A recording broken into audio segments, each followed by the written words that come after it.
Hello, builders of good. Thank you for tuning in to the Build Good Fundraising podcast. Fundraising isn't easy, but it should be simple. So, on this show, we take the mystery out of raising money. Now, on every episode, we coach you to build your fundraising like a flywheel. The flywheel has 5 steps. Number 1 is listening to donors. Number 2 is engaging them. Number 3 is asking the right people for the right things. Number 4 is celebrating every single gift. Number 5 is reporting back on every gift in a responsive, in real-time way. Now, if you master these 5 parts of the flywheel, your fundraising flywheel will start to spin reliably with less effort on your part. Your revenue will grow, but so will your career as a fundraiser.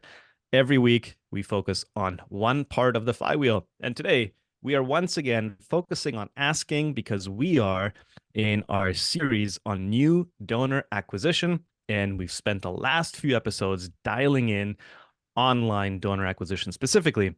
Today, we're talking to Chris Barlow. He's an expert in using the Google Ad Grant to find new names, find new donors, and execute on that strategy. This can be a great strategy for you, or it might not be. We'll get into all of that. So here's my conversation with Chris Barlow from Beeline.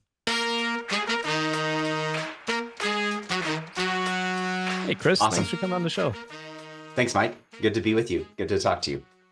Here's the roadmap for today. We are talking the Google Ad Grant. And number 1, we're going to talk about what it is. Number 2, we're going to talk about, should you even do it? Just because it's free doesn't mean you should do it. And if you decide to do it, if it's a good fit for you, number 3 is like, well, okay, what is the strategy? And then what are like the actual tactics to get the most out of the Google Ad Grant? How does that sound? It's perfect. I look forward to it. All right, well, let's start here. A lot of fundraisers have heard, Google gives you like $10,000 worth of advertising every month, and it's free. You should take advantage of it. A lot of people have heard that. Not everyone is using the Google Ad Grant, so let's start there. Can you give us a primer on what this is? Absolutely. So there is definitely, I've run across the spectrum of expectations about what the Google Ad Grant is, from organizations thinking that Google will hand them a check for $10,000 every month, or that Google gives them free ads and will pay for someone to manage those ads for them, to this is a huge grant that we have to put in all the effort of a regular grant application, to, kind of understanding what it is. And so that I think that having this conversation a lot is important, because there's a lot of, it's too easy to assume that people know what it is. Google essentially provides you $10,000 in kind in ad space on the Google search results page. That's essentially all it is. You use up that money on a use it or lose it basis when someone clicks on your ad. So showing the ads doesn't actually cost or use part of the grant. It's when someone clicks on those ads. Now, if your ads are not getting clicked on, that's a separate problem that you're going to have. But if you are getting clicks, then you're using up that grant, and it can, you can use as much of that 10,000 or not. And obviously, you want to use as much as you can, because that helps you test faster. So that's essentially what the grant is in terms of what that $10,000 means. Got it. So when you say it'll show up in search, this is when somebody pulls up Google and they search for something like homeless charity in my city, or maybe even less obvious than that, like ways my high school kid can volunteer, or volunteer opportunities for a retired person, something like that. Google gives you a bunch of results that Google has ranked themselves based on the online available content. But then you also get these like links at the very top, right? Which is typically a paid for link by somebody. Is that where we can show up with our charity? That's exactly right. And just because you base how your ads show up, there's a lot of signals that Google uses to decide whether to show your ad, but the one that you can control the most is the keywords. And so you select which keywords are relevant for you to show up for.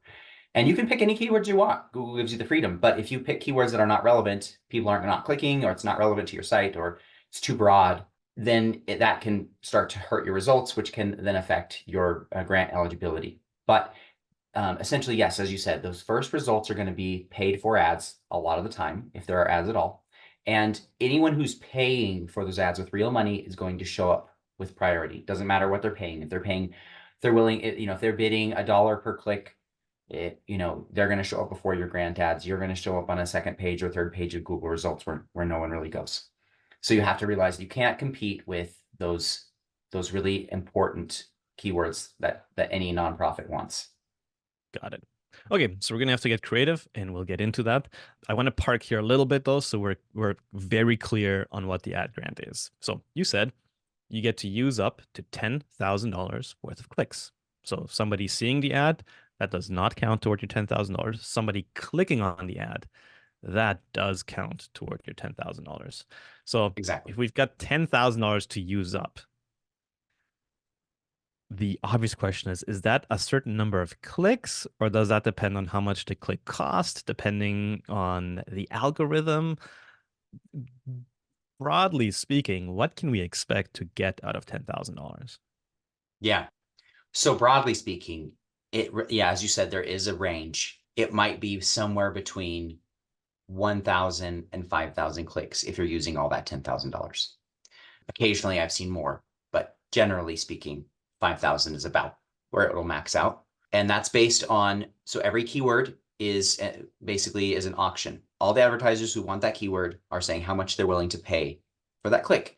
Now with the grant, you can't set a manual bid. You can't say, well, I'm willing to pay $10 per click of my grant. You Google determines. You can set it up to $2, but that's the maximum. So in order to show up for any keyword that has more competition than $2 a click, you actually have to let Google determine that. And Google determines what that keyword is worth to you based on results. Basically, however many results you're getting for that keyword and the data it has from the past will determine, okay, this keyword results in someone not only clicking on your ad, but then they go on your site and they take some other kind of action. And that proves to Google that keyword is relevant for you. And you're giving the user a relevant experience, that's what Google cares about, is giving users a relevant experience. Because if someone goes to your site and then bounces and leaves right away, that wasn't a good keyword for you to be targeting probably, or your site needs some work.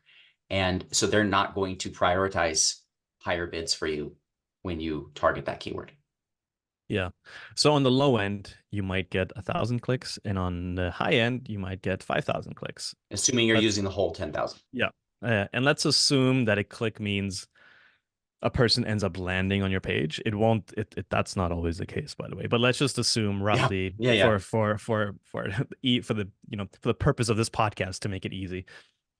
Somebody listening might be like, 1,000 visitors to 5,000 visitors. That sounds amazing. We're not getting anywhere near that right now. So this sounds like a fantastic opportunity. Are there any caveats here? Does any charity qualify? So the equivalent of the 501c designation in Canada, or that designation in the US, qualifies. There are a couple exceptions. If you are a university or a hospital, you cannot use it to advertise your main services. If you have a foundation that is using the grant to advertise for things other than your, education, school enrollment, hospital services, then you can get the grant anyway. But it has to be really clear to Google what the foundation's purpose is outside of your, main thrust of your organization. Yeah.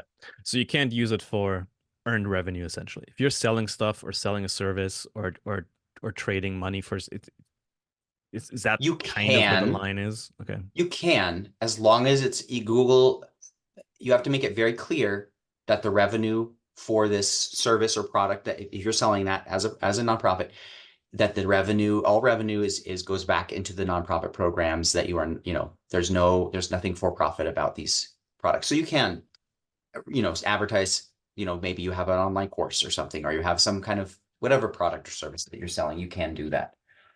So we get to spend up to $10,000. Do we qualify every month, no matter how much, like whether we're hitting the 10,000 or not? Do we just qualify every month to keep having this grant available to us? that is the beautiful thing about the Google grant is that it has the word grant, but yeah, like don't think of it as I've got this huge grant. I've got to do a huge application for it. It's a nightmare to put together. And then we've got to do all this reporting back to Google as I would with any other government grant. And then I have to try to renew it every time.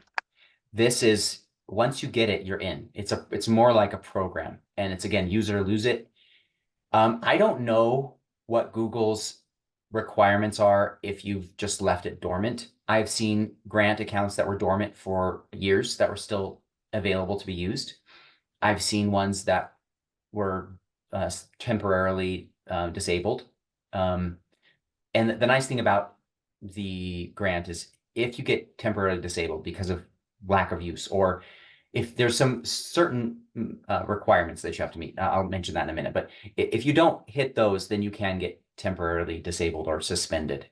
It's easy to get it reinstated. There are some consequences that can happen as a result of it being disabled or suspended. It takes a couple of weeks to fix things that Google tells you to fix, and then to ask them to review it.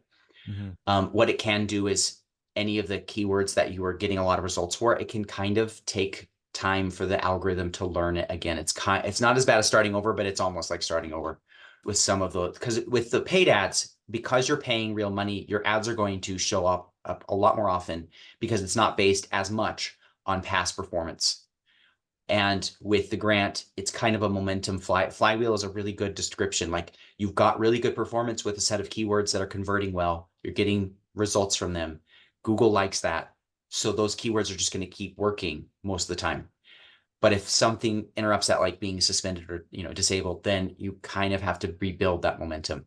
The things that can cause your account to be suspended are things like your website has malware on it, or Google thinks there's malware or some kind of issue there, or pages are getting disabled. Your site gets taken down for a longer period of time. A URL breaking won't hurt you. They'll just send you a warning to let you know that those ads are not working and you need to fix those ads, but it doesn't hurt your account. If you have certain performance requirements that you're not meeting, a couple of them are you can't target single keywords. So a keyword can be up to an entire phrase. It's called a keyword, but it can be many words. But if you target a single word, you cannot do that with a grant. Only paid ads can do that.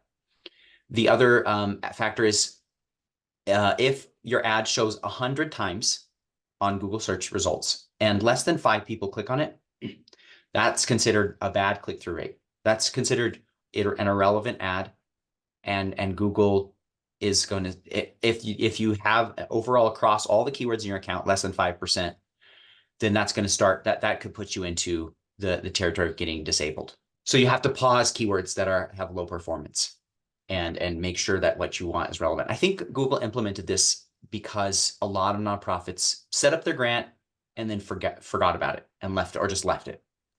And users on Google search were getting irrelevant results, or really like ads that were just really old, that weren't up to date, with going to websites that weren't helpful to the user. So they implemented that kind of minimum performance standard to make sure that you were doing good ads. So the minimum performance standard is a click-through rate of 5% or higher. And if you're Correct. getting lower than 5%, that's a clear signal to Google. This is an ad that nobody wants to click on, and it's bad for the user experience, and we don't want it on our network. So you gotta work a little bit at making your ads good enough that people actually want to click on them. Yeah. All right. This all sounds great. So it sounds like while it's called a grant, it's a program that once we apply once, we're in it. And as long as we keep it going, we don't have to do any reporting back to Google. We don't have to prove anything. We don't have to, like any other grant. We can just think it was run. We get up to $10,000 worth of free advertisement essentially every single month. We could get up to an additional 1,000 to 5,000 extra visitors to our website, which is amazing. And we are probably going to have to put in some time and some effort. But in terms of like real money leaving the budget, the balance sheet, which sometimes is what our bosses care more about than how much time we're wasting, unfortunately. There's nothing there. That sounds great. This sounds like great. Should you do it? Is it for everyone? Is it just like a home run? Like, yeah, no brainer. Do it. So what the grant is not good for is getting you donations directly. You have to think about the mindset you have to think about is, why do people go to Google search? What do they search for? And you need to really put yourself in people's shoes, that you would like anyone's shoes who you might want to target. Like, do they search for you? Would they search for a keyword that's related to donating to you? If so, when would they ever do that? That's why, Giving Tuesday can be a thing that big nonprofits target for Google Ads, but that's not really a sustainable long-term growth strategy. That's a kind of one-off thing that maybe you get some donations. Or if you have a local giving day, they do those across the US. I don't know if they do those in Canada too. Okay.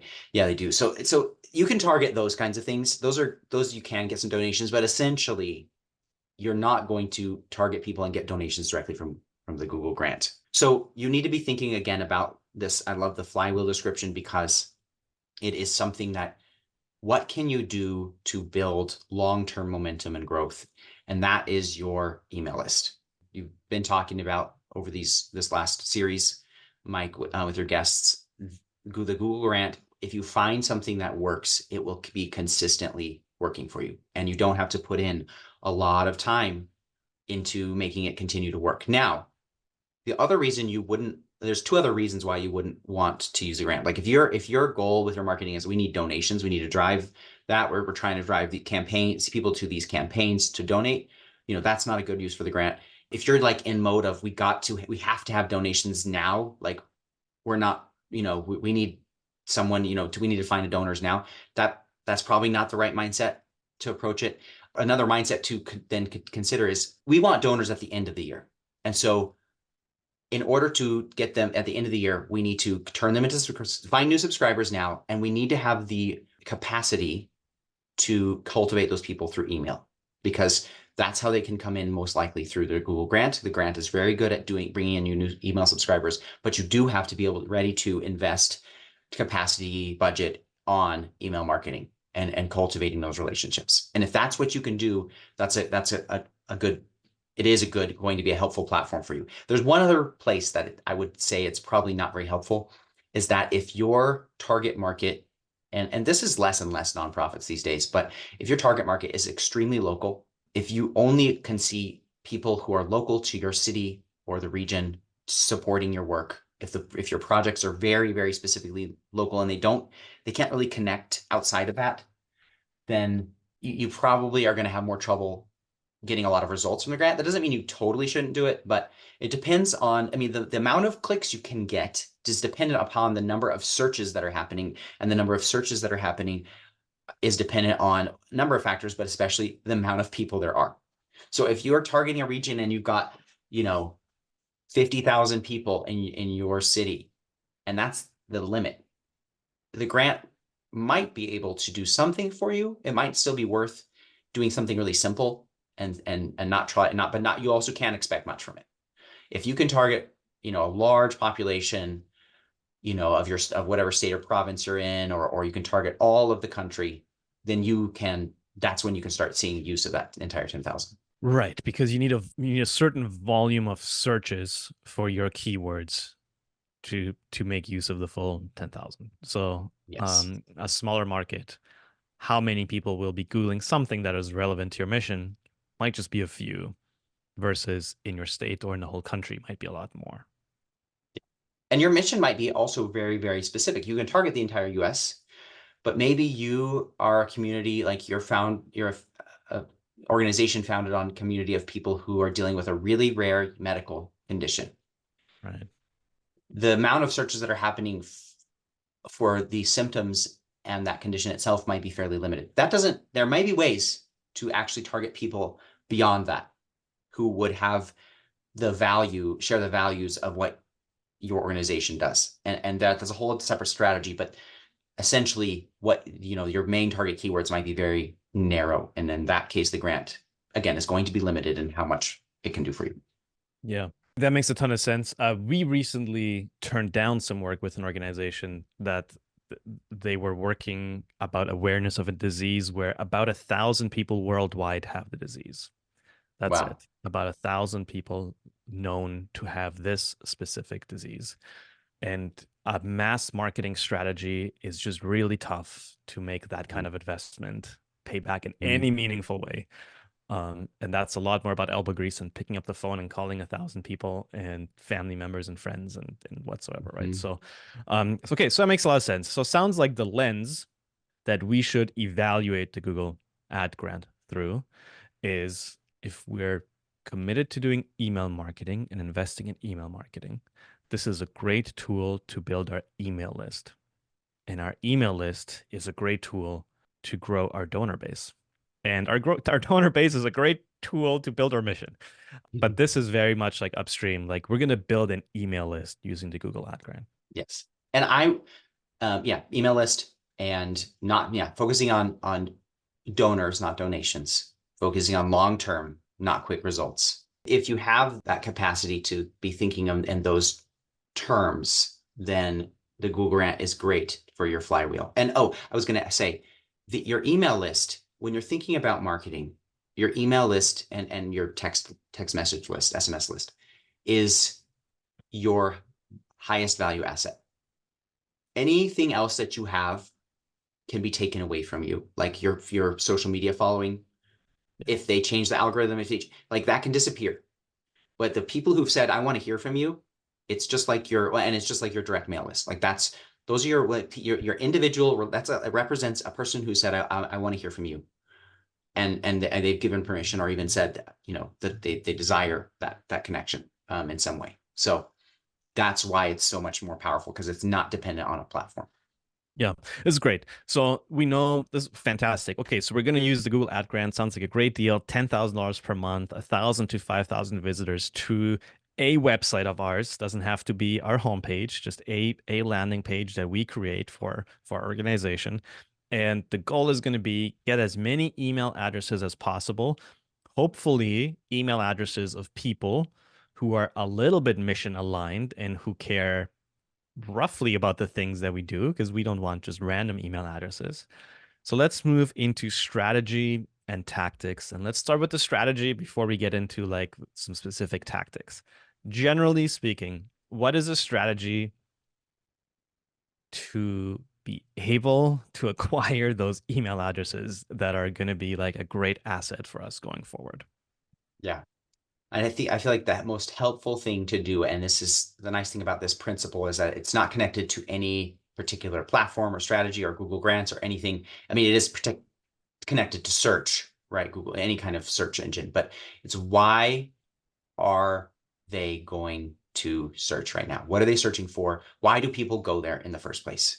And they're not going to come to me. I have to go to them. People aren't searching for you right now. They're not. Like maybe a couple, but that's not going to build your organization. That's not going to help your fundraising. So how can you build a bridge to them? And so the way to build a bridge is to think about what are those problems or questions that people are putting into Google where our organization would have a relevant, helpful response. And as next after talked about in your previous episode, just having a piece of content that helps someone solve a problem, answer a question, or entertains them. If that's what your organization is good at doing, entertainment is valid too, because that's another reason why people will go to Google. They go there and they look for something to Mhm. have fun, distract themselves. If you can come up with a piece of content that's a guide or a quiz or whatever it is, ebook that solves someone's problem, then when they click on your ad, you respond to their search with your offer saying, here's how it can help you addressing that. They come to your site and they see a page that's all dedicated to the question they asked, the problem that they are trying to solve, the thing that they're looking into. And then you say, here's why we're not just giving you the information right here on the page. It's one, too much information, or it's a quiz format. So we can't give the information to you. Have to answer these questions in order to get the answer. And so give us your email address and we'll send it to you. And that's that value exchange where everyone knows they can always unsubscribe, but they still have to overcome the friction of being willing to trust you enough to give you the email address in the first place. And so they need to understand that the perceived value of what you're offering them has to be worth them giving their email address and subscribing. And so that perceived value is shaped by how you describe it, because they can't see it until they pay for it, essentially, with that little tiny bit of trust. And if what you send them is underwhelming, that will then affect the rest of the relationship with you too. Yeah. So that is how to be thinking about it. It's like, how can our organization take our expertise, our strengths, and find a topic that we can then address? And we don't need to do this. We think outside of your mission. Like, what's a small way that someone has an issue or problem or question that is outside of your main target audience for who your mission serves? So let me give an example. If you're an animal sanctuary, obviously your mission is to help these animals who need a home. But people who are pet owners have a lot of questions and problems that you have a ton of experience with and can help them. Right. And so why not distill down the biggest things that pet owners might be facing, or the biggest issues that you've learned how to deal with new animals, and put that into a guide for them. And they also, as pet owners, understand the value of what you're doing. And they have pets, they love animals. They're going to appreciate your mission. So that's just one example. I mean, we could come up with a ton of different examples. Maybe you're a museum and you want to help people discover your museum. Well, why not, whatever exhibit you have that's really big right now, create a guide on, maybe it's about space, create a guide on the common questions that people are asking Google about space exploration, or the James Webb telescope, or whatever it is that you have some exhibit on, and create a free guide for people. And now they're on your email list and you can tell them about your exhibit. Sounds like we're going for a Venn diagram of things that a donor would care about, or somebody going to Google search would care about, things that you can tie back to your mission and that demonstrate your value and your expertise. And number 3 is like things you can give away for free. Yes. Yep. Exactly. Does every charity have something like this? The Yeah. common Yes. objection is always like, well, we don't have anything. We don't have a lot of stuff we can give away for free. We don't have content. Right. Yes. Every single charity has something. I love whenever I do a webinar for the Q&A, I'm like, look, you might not have any questions about what I've talked about. Just throw out your mission. If you think you can't come up with anything, throw out your mission, describe it to me, and I'll try to, at the top of my head, come up with something for you. Now, I don't always come up with a genius idea, but given enough time, we can always come up with something where your organization has something to offer and share with people. Jeff Giddens from Next After was on a pod a few episodes ago. He called it the credenza test, which is like he goes to organizations and he's just like, is there a credenza around here? Let's just go through all your old materials that you have lying around. Like, chances are at some point you've produced stuff that is just lying around. You don't think it has value, but there might be a golden nugget in there, something that can be turned into something valuable. Yeah, I love that. The credenza or golden nugget. Yeah. So we're looking for a content offer, something can download, something that is of value. All right. We're working with an organization right now doing this sort of stuff. Instead of the Google ads, we're doing meta ads, but we're going to get into how meta ads tie into this. They are an organization that does a lot of stuff with like inner city kids, at-risk youth, vulnerable youth. One of their programs is a meal program. And so their content offer to begin, it's just going to be people who are searching Google for like healthy meals they can make for kids to send them to school. So I don't want to send my kids with all this junk food. I know I should be like giving them healthier foods, but like, what is healthy food that's actually tasty, that's easy to pack a lunch for my kid? And so people Googling that will get this guide on like, how to like tasty, nutritious, balanced, easy to make lunches for your kid for school. And it will tie into how, well, not every kid actually goes to school with a lunch. And so this is one thing that we do for them. And here's how we make the healthy meals. So if you look hard enough, there might be a chance that you can turn even what you're doing day to day maybe into a guide. Like, there might be something in there. Yes. Yep. And I mean, ultimately what you're doing is you're wanting to give people a taste of your mission. It's just a little taste, and you're wanting to help them. And the way you can tie it back is saying, another part of the strategy is or your values is, what is the underlying value behind your mission? What is the underlying thing you care deeply about? Well, there's a good chance that your content offer shares that same value. Like, we care about kids being able to eat healthily when they're at school, when they're not at home, being able to eat with the rest of their family. They're in a good place, but if they're getting their lunch packed, like, how do we keep kids healthy? Something along those lines.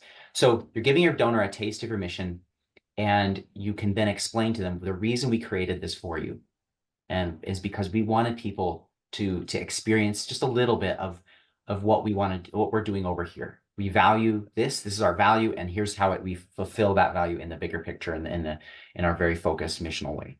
Yeah. You've talked about keywords a bunch, and now we're talking about content offers. I want to make sure we connect the two.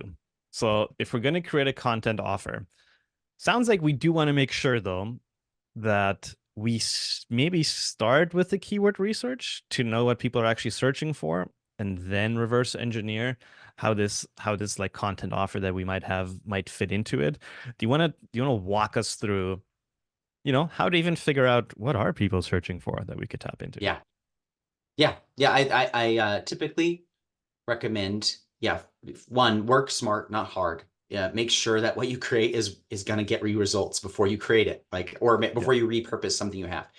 So start with your expertise, values, what you can talk about, because you need to start there. You're limited to that. But then once you've brainstormed some topics, maybe not the specific thing, or if you have some examples of stuff you could use already, you've gone to your cadenza and you're like, one of these three things could be good. Then you can go to Google, as you said, Mike, and there is a free tool in Google that you can use. And whether you have the grant already or whether you just create a paid Google Ads account that you don't put in any payment information into, you can get this tool for free. Ads.google.com is where you would go if you don't have the grant already. Same URL for the grant account. But anyway, the point is, you go into your Google dashboard and there is a Google keyword planner. And in that keyword planner, you can type in keywords where you think might be related to what people would search in order for your content offer to be relevant. And then you look and see, Google will default to your entire country setting. So it'll say all the searches across your country, across the past year, the monthly average volume over the past year. You can change those parameters. And then it'll tell you 1,000 searches were done on that keyword.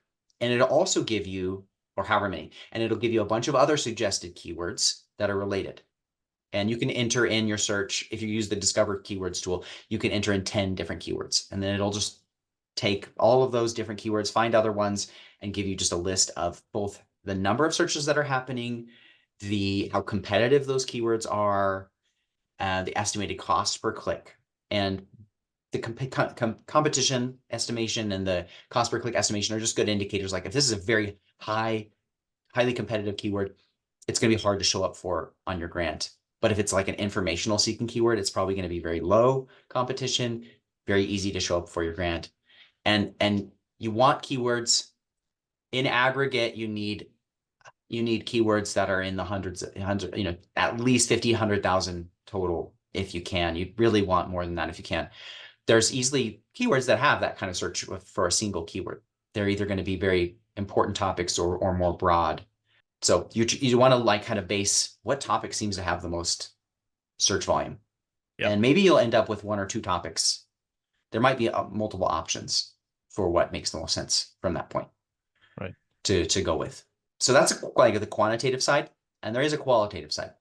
What we've done is we've had our orgs create a little survey and send it to their current donor base and say, we're thinking about creating a resource related to one of these topics. Which would be most helpful to you? And if we create it, would you want us to send it to you? So you list those options, multiple choice. What would you like us to send it to you if we create one? And then you can really see, okay, this is what our current donors want, and this is what people are searching for. Put those two together, and now you know what direction you should go. Yeah. Are you open to a bit of an experiment here? Sure. All right. So we've got a fake charity called Caring Hearts. It's a fake charity. It only exists in the Build Good Fundraising podcast, and it exists in the Build Good Fundraising Academy, our coaching and training program. We use it to sometimes protect the innocent and have a way to talk about a charity without having to name names. Caring Hearts is a shelter for women fleeing domestic abuse, so it's a safe home. It's also got a addictions recovery wing for women and single moms who need to be check into like rehab essentially, and this is a free place for them, and they can bring their kids. So that's the fake charity. It's called Caring Hearts. Mhm. Based on what we've talked about so far, let's say Caring Hearts has identified a few resources they have. Now, they're going to spend a bit of marketing spend on actually making sure that women in distress or in situations that need help know they exist. But Yeah, then they're also right. going to spend some marketing spend on like making sure potential donors know they exist, because philanthropy makes the whole thing happen. So I only want to focus on the philanthropy donor side for the Yeah. purpose of this podcast. So they've identified a few resources that they can use. One of them is like, we've got all these kids books that we've created for children who come here with their moms and things feel scary for them. And so we've got all these children's books that we've created, which is about like how to overcome a scary situation, Mm, and just like how to feel brave. And when things are changing, how to deal with that. So they've created a series of books for children. Now, these books could very well help a child dealing with stress, anxiety, change, who's not in that situation. And a parent might be Googling, like, how do I help my child through this? So this could be a resource they could offer for free. So they've got this totally. resource. What is the next step? Like, walk us through how you would now go to the keyword planner tool in Google and be like, all right, you've got a great resource. Let's make sure we can use it to the best of our ability. Yeah. So I would start with I would start with broad keywords like children's books, or I would actually maybe not even go to the keyword planner. I would try to find kids books that are on that topic already that seem to be popular, like go to Amazon or other ones that seem to be, or best, New York Times. And so find the names of those books, because that might give you ideas for, you're allowed to target those keywords as long as you don't put them in your ad and you don't want to confuse people, but you can say, hey, we're like this book. And then, yeah, you could search for, any of those topics like children's books or kids books about fear or anxiety, and just kind of see, you might end up targeting some broad keywords like kids books, and then qualifying people in the ad copy and saying kid book, free ebook, kids ebook about anxiety Right. or whatever it might be. And so then the parents, they might not have typed out the entire thing they wanted to find, but then they see your ad and like, oh yeah, that's what I'm looking for. Okay. So we'll start there. And let's say we've got a bunch of ways. Okay, we can attack this from a few different angles. We can be like, we're similar to this book, or it's like this book, or we can do big books about anxiety, or we could even go for like, ways to help my child, deal with stress or change or whatever. So Mhm. let's say we've done that. Now we've got our keywords. We've got a set of keywords that are there's enough traffic that we think it's a good strategy. We've got a resource. It'll be a free PDF resource for now. We can talk about whether that should be a physical book, but for now, let's go with the free ebook because that's easy. And we're all about easy in the first step to ease our way into it. We can get Ninja later. Number 3, I guess we need to build a landing page, don't we? Mhm. Is this Yes. just like And our homepage, or are we building something separate? What's the best way forward? I would create a page on the main site, not the homepage, that's just dedicated to that resource, and coming from the understanding that people who hit this page don't know who we are. Mhm. The first thing they see, it needs to be about them, because we're trying to connect the dots for them and show them we understand what you're thinking about or searching about, and here's this free resource that might help you, and here's how it might help you, and here's what's in it, here's how many pages it is, or here's an example page. Tell, like, if it's a story, tell a short little plot summary, like you'd have the blurb on the back of the book if you were selling it in a bookstore. And yeah, just help people know how it will help them, connect the dots, show the value of it, and let them know, unsubscribe anytime, and kind of just think about all the different hesitations that someone might have and try to address those on the page. All right. So since it's a fake charity and we're making it up, let's say that the ad is about, a kid's book to help kids with anxiety. Somebody clicks on it, they end up on this landing page. Your headline needs to match that promise of the ad. So the headline needs to be like, hey, if your child is struggling with anxiety, this kid's book will help them sleep easier at night and calm their thoughts and give them some tools to help deal with change. Maybe we have a picture of the book on the right hand side. We may have copy making the case of why you should download this. In this book, you'll find a story about little Mia. When the world changed for little Mia with this specific thing, she didn't know how to deal with it. Her parents wanted to help her, but didn't know how. And then this is the way they resolved that problem. If you've got a little Mia in your life and this is something that you're struggling with, here's a free PDF download. Your name, your email address, get the book. They click on it. What happens next? I always recommend, you can just have a thank you message, but I recommend sending them to what's called a thank you or confirmation page.